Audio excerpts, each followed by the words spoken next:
Oi, gente, bem-vindos aqui ao Cantinho da Arte, bem-vindos aqui, segundo ano, ao capítulo 16, que vai falar da música da primeira metade do século XX. Como nas artes visuais, nós acabamos de ver as vanguardas, né? O próprio termo já fala, a guarda que vai na frente, é um termo de origem militar. As vanguardas nas artes plásticas estavam à frente, abriram um caminho para uma arte libertadora, um mix de influências, né? Quase um vale-tudo que a gente vê, onde o tema principal era a liberdade, a representação do mundo de uma maneira não objetiva, mas mais subjetiva.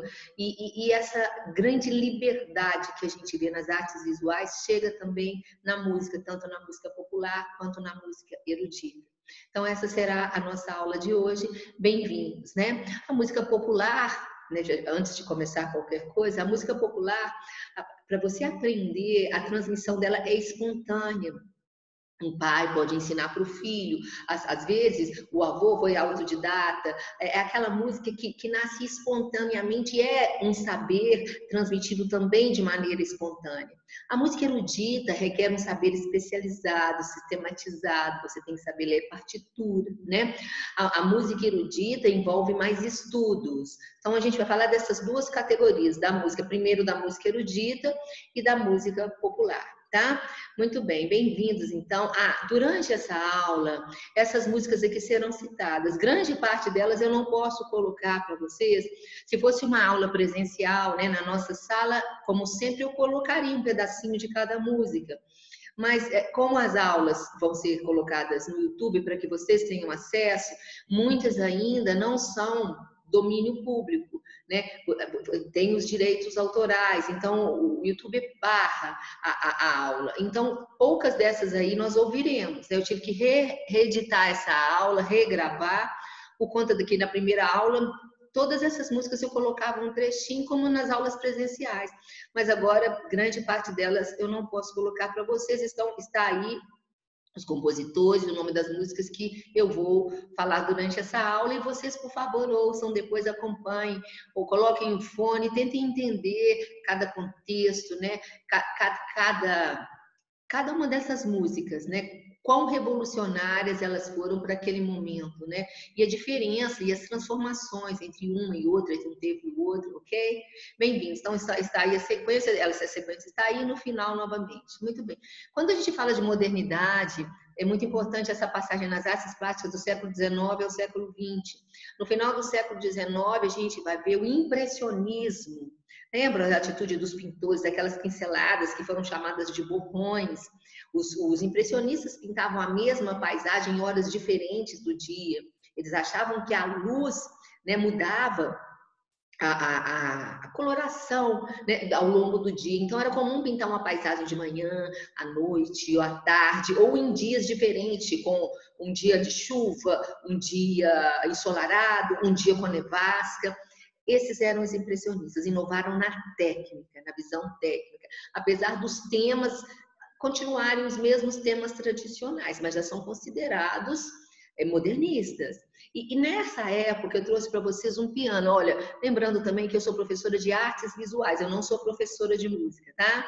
Então eu estou dando essa aula porque acompanho o capítulo, é o conteúdo aí do segundo ano, mas a minha formação são as artes visuais, artes plásticas.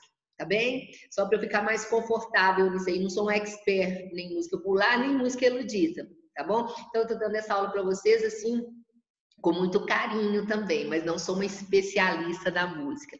Muito bem, e participando aí desse momento considerado impressionista, essa música que eu trouxe para vocês, de Claude Debussy, esse grande compositor erudito francês, ela está aqui na caixinha de som, tá? Vou aumentar aqui para vocês ouvirem um pedacinho. Ouçam primeiro. Claude Debussy, Clair de Lune, o clarão da lua, ou a claridade da lua. Ouçam.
Muito bem. Consegue imaginar uma lua clara, né, redonda, saindo lá atrás, ou das nuvens, ou de trás das árvores, ou de trás das montanhas? Né? Essa é a intenção, né? Essa impressão de uma paisagem. Olha, deixei até em negrito aí para vocês no final. É fundamental. O cenário de luz, parece que ora a luz está escondida e ora ela brilha soberana no céu, né? Então, essa harmonia entre o cenário de luz e de sombra. E isso é descrito por essa harmonia, essa fluidez que a melodia tem nesse ritmo que vai nos levando a ver essa lua redonda, né? Linda, ou a lua que você imagina, surgindo e ora escondendo aí o seu brilho. Claire de Lune, Claude Debussy, esse compositor erudito francês. Ouçam mais Debussy, ouçam outras composições. Muito bem. E eu queria falar também que o Prêmio Nobel, que é um prêmio que a gente sempre faz a ligação com premiações a respeito de pessoas que dedicam na busca da paz, ele tem outras categorias, né? Química, medicina, física, literatura. E o Prêmio Nobel já contemplou 2 músicos, um no século XX e no século XXI. Um indiano, em 1903, Rabindranath Tagore, e o norte-americano Bob Dylan, ainda atuante, em 2016, né? Bob Dylan, com suas letras pacifistas, anti-armamentistas, continua atuante, né? Quem gosta de violão, quem gosta de rock, ouçam Bob Dylan. As composições são muito atuais, muito reflexivas, e a indicação de Bob Dylan foi principalmente pela qualidade de suas letras. O indiano Rabindranath Tagore, nas suas letras, ele faz uma harmonia do homem com ele mesmo, o homem com o próximo e o homem com o mundo que ele vive. Né? São letras que a gente sente essa busca de harmonia. Tem muitas traduções, vocês podem pesquisar e aumentar esse estudo a respeito de Rabindranath.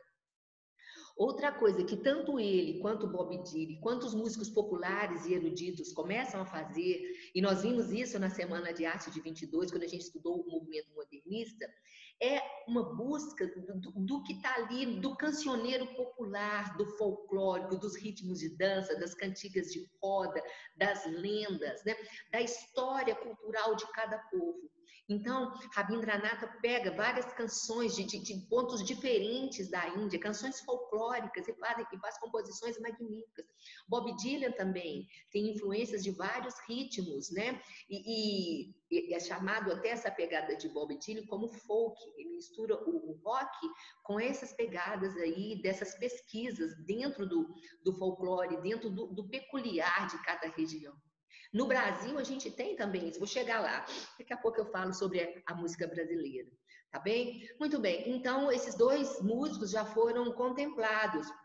Em 1913, Rabindranath Tagore, e 2016, Bob Dylan. E sobre o Prêmio Nobel, eu queria falar de Alfred Nobel, que inventou esse prêmio, né? Quem é merecedor desse prêmio, quem recebe esse prêmio, recebe essa medalha de ouro, uma quantia em dinheiro, né? E é um prêmio muito importante.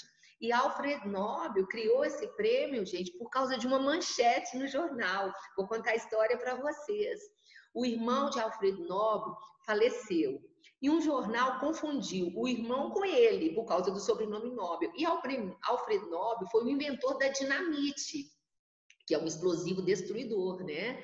E a manchete do jornal daquele dia é: morre o comerciante da morte, ou outro jornal, morre o mensageiro da morte. Quando ele abre o jornal e vê aquele obituário, ele fala: é assim que eu vou ser lembrado? Né? O jornal confundiu o irmão com ele, mas ele viu como ele seria lembrado, como um mensageiro ou comerciante da morte, por conta da dinamite, que fez com que ele ficasse um milionário. Ele tinha uma fortuna fortuna. Então, ele faz um testamento doando grande parte dessa fortuna para a criação de um prêmio de pessoas que se destacassem em busca da paz a princípio, depois vieram as outras categorias, né? Ele faz esse testamento, ele falece e um ano depois é criado esse prêmio Nobel. E desde então, as pessoas merecedoras são pessoas assim que destacam em várias áreas. Aí eu trouxe um pouquinho para vocês, né, dessa historinha que eu acabei de contar, né, do irmão que morre, do jornal que dá a notícia, desse legado. Ele quis deixar um legado que não fosse um legado de morte, né? Então ele cria, ele doa parte da sua fortuna e tem essa associação hoje que continua com o prêmio. Algumas pessoas já foram agraciadas, como Martin Luther King, Madre Teresa de Calcutá, Nelson Mandela, recentemente Malala foi a mais jovem a receber o prêmio Nobel, né, da paz, que ela luta pelos direitos. Nós já fizemos até uma peça, né, na escola, o grupo de teatro, que homenageou Malala. E sobre Rabindranath Tagore, como eu disse, grande parte dessas músicas, na aula presencial, ouviríamos, mas aqui eu não posso por conta dos direitos autorais. Mas vocês ouçam depois, coloca aí o fone, cada um de vocês, e ouça, né? Eu trouxe uma letra de Rabindranath Tagore que eu acho muito bonita e muito atual para os tempos que a gente está vivendo, de pandemia, às vezes de medo, de incerteza, né? Cântico da Esperança, lá embaixo, um pedacinho de uma letra dele. Não peça eu nunca para me ver livre de perigos, mas coragem para afrontá-los. Não queira eu que se apaguem as minhas dores, mas que saiba dominá-las no meu coração. Nossa, isso é muito bonito, né? Quer dizer, eu não vou fugir da batalha, mas eu quero força para enfrentar o que a vida vai trazer e viver isso, né? Perdas, ganhos, horas alegres, horas tristes, mas que eu tenha força para enfrentar tudo que vier. Essa é uma letra dele. E de Bob Dylan, esse ainda atuante, né?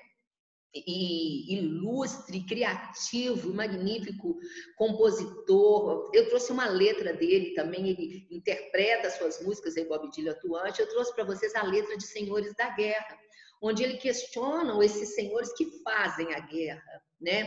Que estão por trás de gabinetes, de palácios, de tratados, de indústrias bélicas, mas eles não vão para a guerra, né? Quem vai é o povão. Só um pedacinho vou ler para vocês, Senhores da Guerra. Ouça, eu tenho certeza que vocês vão se apaixonar pela música, pela batida, né? Tem uma hora no violão que a batida lembra realmente exércitos. É muito bonito. Tudo do Bob Dylan, eu sou suspeito para falar porque eu sou fã.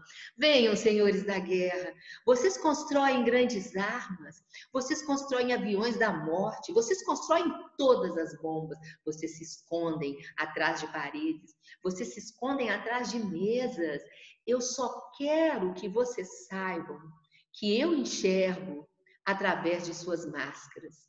Você que nunca fez nada, a não ser criar para a destruição. Você brinca no meu mundo como se fosse seu brinquedinho. Você põe uma arma na minha mão e se esconde dos meus olhos, né? E vocês se viram e correm para longe quando as balas voam rápidas. Voam rápidas em que direção, né, gente? Na minha, né? Do povo, na maneira geral, né? Mas os senhores da guerra estão protegidos. E várias outras letras, né? Ele critica às vezes as armas nucleares, são muitas composições, eu gostaria muito, aí é uma letra grande, ela continua aí, tá? Muito bem, e sobre a música erudita, né? Já expliquei a diferença entre popular e erudita brasileira do século XIX. Essa eu posso colocar um trechinho para vocês. Eu vou colocar um trechinho da ópera O Guarani de Carlos Gomes. Foi uma ópera feita no século XIX, baseada na obra de José de Alencar, O Guarani, que vocês já leram, né? Que fala do amor entre um índio, Peri, e a filha de um fidalgo, né? Uma mocinha branca. Dois mundos completamente diferentes, Cecília, chamada carinhosamente de Ceci no romance. Então, o romance fala de batalhas, fala de heroísmo, aquela pegada do romantismo que vocês já estudaram em literatura, do bom índio, o índio herói, essa coisa do heroísmo. E a música tem essa magnitude. Você consegue ver através das músicas essa pegada das batalhas, do heroísmo. Vou colocar um pedacinho para vocês ouvirem do Guarani, tá? Essa eu posso colocar. E o cartaz vem aí em seguida. O Guarani de Carlos Gomes estreou e na Itália. Vou colocar um pedacinho aqui, já está entrando, tá?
conseguem perceber as batalhas, o índio, né? As corridas, as fugas, os ataques, esse amor praticamente impossível. Quem não leu esse romance, leia. E essa ópera foi construída em cima do romance de José de Alencar, e a ópera, né, marca a música, essa música do século XIX no Brasil, a música erudita, e é famosa no mundo inteiro. E eu tenho certeza que alguns lembram dessa música, já terão ouvido, né? É a música que entra na abertura da Hora do Brasil, aquele programa de rádio que acontece todas as noites aí nas rádios brasileiras, né? Muito bem. E a música do século XX, a música erudita, mudou com relação ao século XIX, a música erudita brasileira? Muito, muito. Gostaria que vocês ouvissem, eu não vou colocar agora, o Trenzinho Caipira do grande maestro. Nós estudamos já sobre Villa-Lobos, participante da Semana de Arte Moderna, né?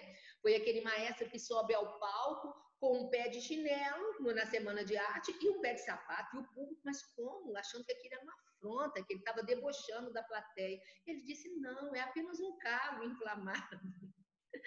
Assim eram as posturas modernistas, não? E Heitor Villa-Lobos faz uma pesquisa nas nossas canções populares, no folclore brasileiro, nas músicas de roda. Ele tem trabalhos magníficos. E eu gostaria muito que você... Aí eu trago um pouquinho sobre a vida dele, sobre a biografia, vocês podem ler com calma.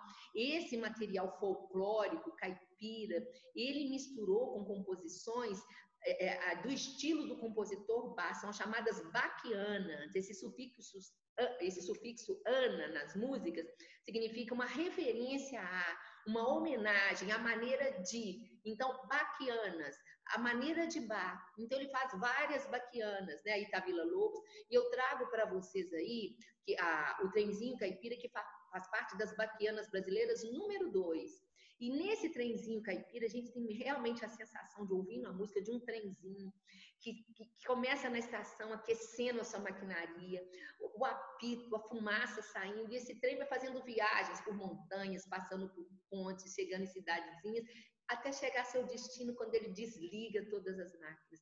Uma orquestra, gente, simbolizando uma viagem de trem no interior do Brasil. É uma das mais lindas composições eruditas, na minha opinião, tá? Então, está aí na playlist. Eu gostaria que vocês ouvissem depois e lembrassem de todas essas referências. Nos anos 70, o grande escritor, um dos intelectuais mais importantes que o Brasil já teve, Ferreira Goulart, coloca letra. Ele tem um livro dele que chama Livro Poema Sujo, de 1975. E ele coloca letra no Trenzinho Caipira, tá? E fica muito bonito com a letra também. Ouço as duas versões, a orquestra fazendo e a versão cantada, né? Isso trouxe mais popularidade ainda para o Trenzinho Caipira. Porque a definição entre popular e erudito, já expliquei para vocês, né? Espero que tenha ficado claro. E as transformações na música erudita do século XX, no início do século XX, são várias. Essa pesquisa do folclore, o atonalismo, a música não tem uma previsibilidade. Às vezes a composição começa de um jeito, depois ela transforma completamente. Novos sons são incorporados, como barulhos, né, do cotidiano, barulhos do mar, barulhos das cidades, o silêncio torna uma parte importante dentro de determinadas composições. A música do Oriente começa a ser estudada, já, né, falei para vocês, o folclore de cada país começa a ser estudado, e aquele cancioneiro popular depois ganha aspectos aí de uma orquestra. Isso é muito bonito. Esse microcosmo que está aqui ao meu redor, pequeno, se torna grande, se torna universal. Essa proposta eu acho muito bonita. E as tecnologias, né? Novas tecnologias de gravação, de sintetização musical, permitiu esses diferentes elementos sonoros, né, que começaram a aparecer nas canções. Colagens, né? Parece que a música começa de um jeito, como eu disse, depois ela muda, né? O recorte e colagem que nós vimos, que foi muito usado nas vanguardas, a partir do dadaísmo, o cubismo usou muito, a gente vai ver o recorte e colagem na música, a sensação é que a música foi cortada e colocada uma nova música, né? Então a gente tem essa reação, é uma música intuitiva, né? Eles não têm essa previsibilidade, essa pegada só racional, isso é muito interessante também.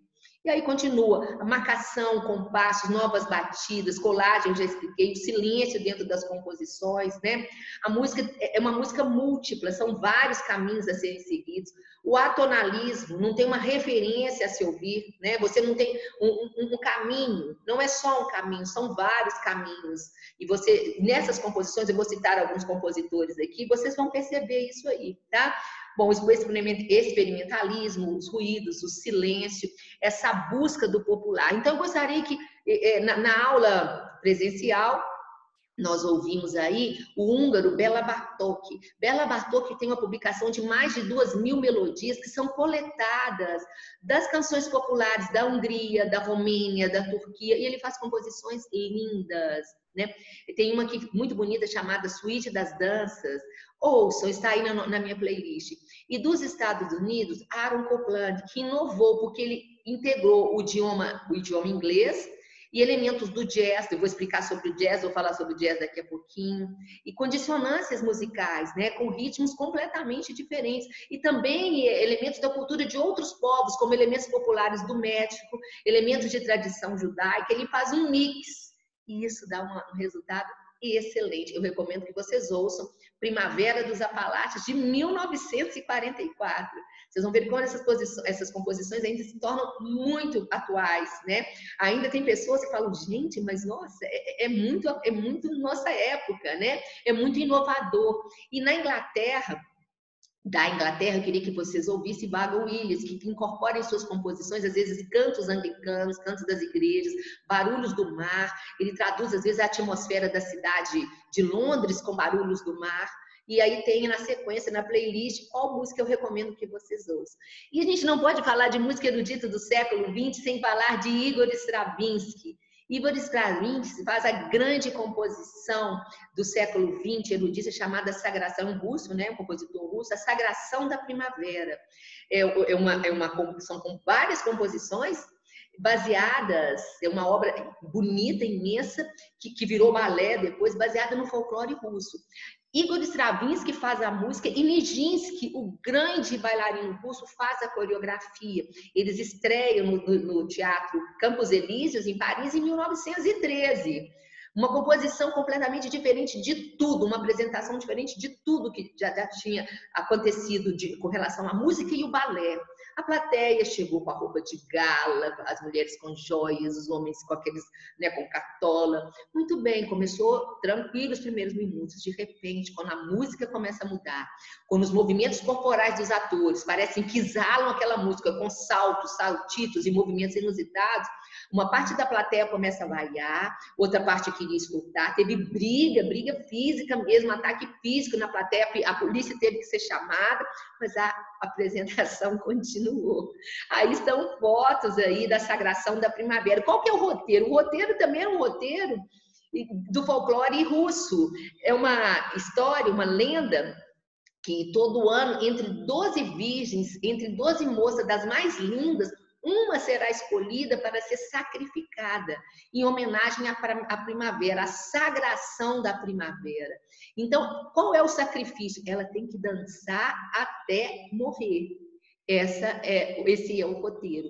As roupas são batas pintadas à mão, os cenários, né? Vocês estão vendo lá atrás as paisagens, não era aquela paisagem detalhada, mas pintada de uma forma mais rápida, junto com tudo que está acontecendo nas artes plásticas também. Então, foi transformador e teve até briga corporal da plateia. Se vocês puderem, eu trago aqui para vocês um link para vocês assistirem o início de um filme que eu também recomendo, que se chama Coco e Igor Stravinsky, que é o romance entre Coco Chanel e Igor Stravinsky. Igor foge da Rússia depois da Revolução e vai morar em Paris. E quem dá asilo para ele e para sua família é Coco Chanel. E eles têm um romance. Mas no início do filme, antes de começar tudo, de eles se conhecerem, Coco Chanel, a grande modista, né, que mudou a moda do século XX, a moda feminista, está sentada na plateia para essa apresentação, a Sagração de Primavera. Então, começa o espetáculo, começa a música, começa os bailarinos e você vê o que acontece na plateia. São, parece, 7, 8 minutos, recomendo. Tá aí o link sobre esse filme, se vocês puderem, assistam o filme também. Aí está o roteiro dessa grande obra, né, musical, a princípio, a Sagração da Primavera, de Stravinsky, e coreografada pelo grande bailarino russo Nijinsky, tá? Leiam mais um pouquinho, vejam cenas, já foi remontada algumas vezes.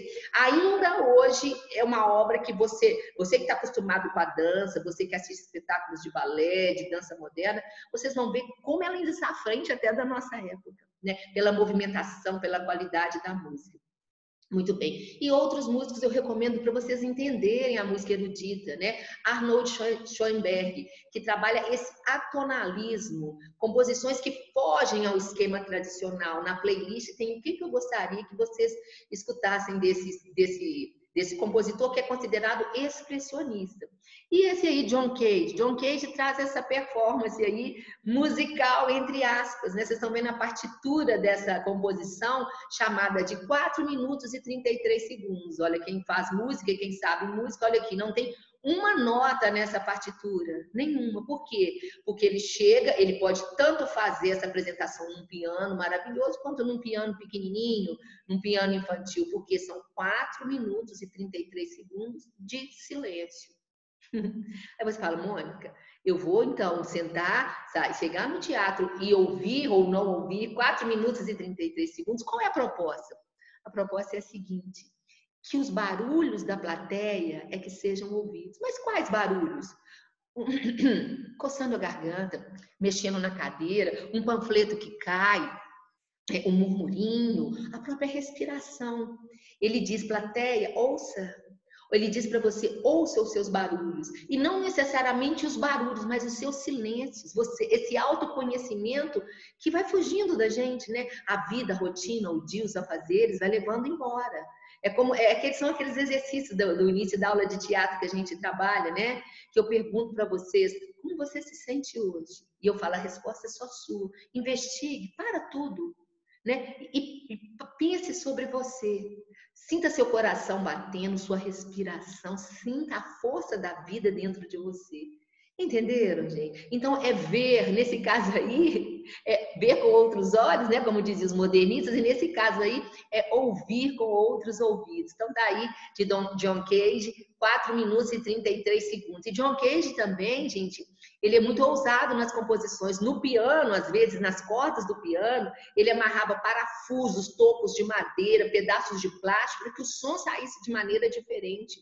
E ele trouxe um termo que chama indeterminação para a música. Ele explorou a função do acaso, deixando as coisas acontecer. Por exemplo, ele coloca, às vezes aleatoriamente, trechos de rádio escolhido, barulhos de panela, de tampas de panela, barulhos diferentes dentro da composição. Isso se chama também experimentalismo, né? Bom, e sobre a música popular, né? A música que você não precisa entrar numa escola para aprender, o saber dela é espontâneo, a transmissão é uma transmissão oral, espontânea, às vezes de pai para filho, muitos artistas são autodidatas. Então, essa música ganhou maior visibilidade, né? As pessoas tiveram mais acesso à música popular através do rádio. O rádio é um aparelho que chega agora no início do século XX nas casas das pessoas. Me lembro da minha avó contar que na sala da casa tinha um rádio, todas as pessoas ficavam ali ao redor, ouvindo as notícias da guerra, ouvindo as novelas, as músicas que eram lançadas. Então, esse rádio trouxe muita transformação para o mundo musical, né? A televisão só vai ficar popular lá depois dos anos 50, lá nos anos 60, que a televisão vai chegar nas casas das pessoas. Então, agora é o som que chega através do rádio. O público poderia ouvir suas canções preferidas a qualquer hora, né? Os artistas tornaram-se mais populares, porque todo mundo tinha um rádio, né? A fama já não era local, fazia sucesso aqui, mas podia ser tocado no mundo inteiro pelas transmissões. E também os sintetizadores e os instrumentos eletrônicos romperam com esse tradicionalismo e trazem novos tipos de fazer música, novas maneiras de se fazer as músicas, né? Aí eu trouxe aí algumas fotos aí do início do século XX mostrando o rádio, né? As pessoas, ele tinha um lugar de destaque na sala que depois foi substituído pela TV. Mas o rádio foi uma grande contribuição. As guerras foram ouvidas, as notícias sobre a guerra, no rádio, não é? Bom, o termo folk, eu já expliquei para vocês, é essa pesquisa que esses modernistas, os músicos modernistas fazem no folclore. A palavra folclore é uma palavra de origem inglesa que significa saber do povo, conhecimento do povo, né? Aquele conhecimento que vem do povo, esse saber relacionado às comunidades, ao campo, às pequenas cidadezinhas, à vida simples, aos anseios, às crenças, às tradições, né? E com as gravações, a música folclórica, ela não ficava só mais agora naquela oralidade de um aprender com o outro. O rádio poderia, então, difundir, né? Deixar isso aí numa escala muito maior. E alguns artistas têm essa pegada do folk, como eu disse para vocês, Bob Dylan, né? Aqui no Brasil, o folk tem essa pesquisa. Quando você escuta Zé Ramalho, na música dele tem um toque universal, tecnológico, você vê sintetizadores, mas ao mesmo tempo você escuta às vezes um triângulo, o ritmo da sanfona. Então eu recomendo que vocês ouçam de Zé Ramalho, Avorrai, Vida de Gado, né? E ouçam também Paul Simon nos Estados Unidos, tem grandes composições, está aí na minha playlist, e outros compositores também, para vocês entenderem melhor ouvindo o que é o folk. Blues, os blues eram canções de trabalhos que os negros americanos no século XIX, para amenizar, né, aquele cotidiano exaustivo, sacrificante, eles trabalhavam cantando. Às vezes um grupo cantava, outro respondia. Eram as canções de trabalho. E eram melodias tristes, arrastadas. Com a era do rádio e depois da Guerra Civil Americana, o blues foi considerado assim a bandeira do canto dos negros americanos, né? Era uma música representativa. Muito lindo. Sobre o blues, tem aí na lista de vocês, né? Trouxe B.B. King para vocês ouvirem e tentem entender essa coisa do azul. Por que azul? Azul é considerado uma cor triste dentro da cultura americana. Então a gente vai ver esse cancioneiro aí, né, jogando essa música dos negros na composição. Só um minutinho, eu vou interromper aqui 2 segundos, mas eu volto, tá?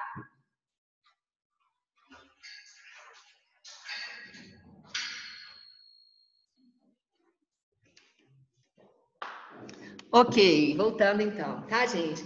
Muito bem. E o jazz? O jazz tem uma tendência, tem alguns historiadores que falam que é uma continuação do blues, né? Que foi uma evolução do blues, quando foi incorporado nas canções o saxofone. Mas tem também uma corrente que acha que acredita do surgimento do jazz, ele surge na Inglaterra e chega nos Estados Unidos na década de 20 por meio dos europeus que buscavam refúgio durante, né, a Segunda Guerra, depois da Primeira Guerra e uma Segunda Guerra em eminência. Então, é esse contexto aí com relação ao blues e depois ao jazz. E o jazz, a característica dele principal é o uso do saxofone, esse instrumento de sopro inventado no século XVIII e inventado no século XIX e popularizado aí no século XX, né? É um estilo muito musical, é um estilo que cada hora que o intérprete faz pode dar a sua versão, tem uma liberdade de interpretação.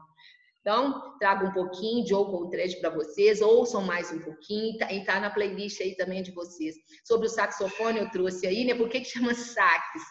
Porque foi o belga Adolphe Sax que inventou e patenteou esse instrumento, né? Como eu disse, inventado no século XIX e popularizado no século XX. Aí, olha, para vocês, eu gostaria que vocês escutassem, dentro do jazz, o saxofonista americano John Coltrane, e outros compositores que têm influência tanto do blues quanto do jazz. Está aí a lista para vocês. No Brasil, um ritmo que é influenciado pelo jazz é a bossa nova.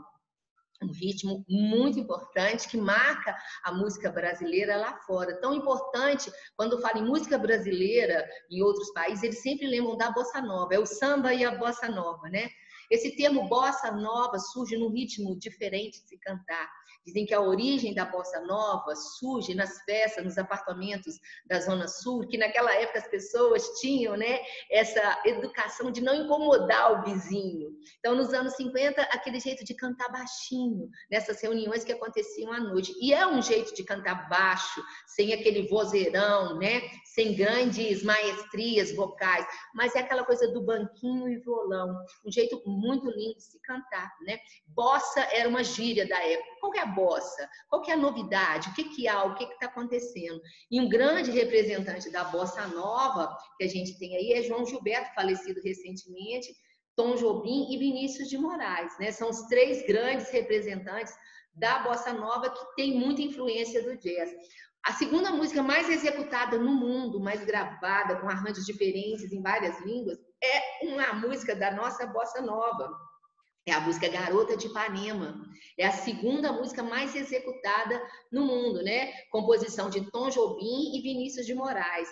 Eles viam uma menina que ia a caminho da praia todos os dias em Copacabana e fizeram a canção para aquela moça que ia a caminho do mar. Tenho certeza que todos já ouviram Garota de Ipanema. Só perde em importância em execução para Yesterday dos Beatles, né? Muito bem. Aí está João Gilberto, né, que é o grande representante da bossa nova, que é considerado quase como o criador, junto com Tom Jobim, o grande maestro, e Vinícius de Moraes, o grande poeta aí. Trago um pouquinho aí as reuniões que eu acabei de falar para vocês, onde nasce esse tipo de ritmo tão lindo que marca a nossa música. E eles fizeram vários shows mundo afora, nos Estados Unidos, da Itália, e é um ritmo muito apreciado.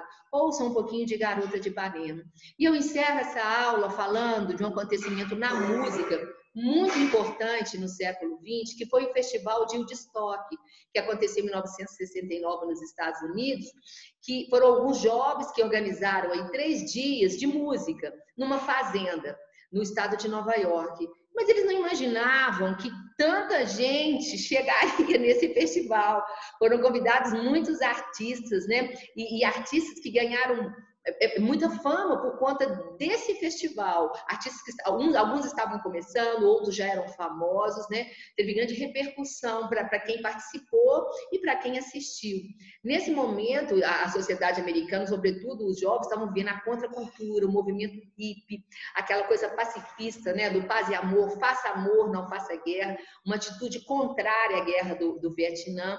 E para encerrar, eu trago aqui para vocês, durante esses dias de Woodstock, uma das representações mais importantes foi do guitarrista Jimi Hendrix, que começa a fazer o hino nacional americano. Ele começa normalmente, daí a pouco com a guitarra ele vai imitando sons de um bombardeio, de bombas que caem, fazendo explosões terríveis, tudo nesse solo de guitarra. Então, para encerrar essa aula, gostaria que vocês ouvissem Jimi Hendrix com esse hino americano aí. E aí a playlist que foi usada, né, durante a aula, infelizmente não pude colocar para vocês por conta dos direitos autorais, mas ouçam agora, vejam essa aula e tentem, dentro de cada composição, ver mais um pouquinho sobre cada compositor, principalmente as brasileiras, né? A bossa nova, esses ritmos nossos aí, o grande Villa-Lobos. Espero ter ajudado vocês, tá? Um beijo, até a próxima.